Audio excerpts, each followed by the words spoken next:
Wednesday evening ஒரு 7 மணிக்கு அப்புறம் ஒர்க்கெல்லாம் முடிச்சுட்டு கொஞ்ச நேரம் கிச்சனில் வேறு ஏதாவது ஒர்க் இருந்துச்சு அப்படின்னா ரிலாக்ஸ் பண்ணலாமே அப்படின்ட்டு வேலையை வந்து ஸ்டார்ட் பண்ணேன். முதல்ல ஃபிஷ் வாங்கி ஃப்ரை பண்ணிக்கலாம் அப்படின்ட்டு பேசியே ஒரு 8 மணி வரைக்கும் ஓட்டியாச்சு.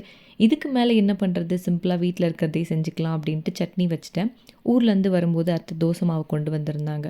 ஸோ அது வந்து காலி பண்ணிடலாம் அப்படின்ட்டு அதுதான் வச்சு கேஸ் ஸ்டவ்வுக்கு பக்கத்துலேயே 2 ஆர்கனைசர் வந்து வச்சுருப்பேன். ஸோ அது பக்கத்துலேயே இருக்குது அப்படிங்கிறதுனால ஆயில் ஸ்டெயின்ஸ் வந்து ரொம்ப சீக்கிரமாக ஆகிரும். ஸோ அப்பப்போ க்ளீன் பண்ணி வச்சுக்கிட்டா தான் உண்டு. ஸோ முதல்ல ஆயில் ட்ரேவை க்ளீன் பண்ணி வச்சதுக்கப்புறம் அந்த ஆர்கனைசர் ஃபுல்லாக க்ளீன் பண்ணியிருந்தேன். அந்த ஆர்கனைசர் அதில் யூஸ் பண்ணுற திங்ஸ் எல்லாமே மோஸ்ட்டாக மீஷோ ஷாப்பிங்கில் வாங்கியிருந்தது தான்.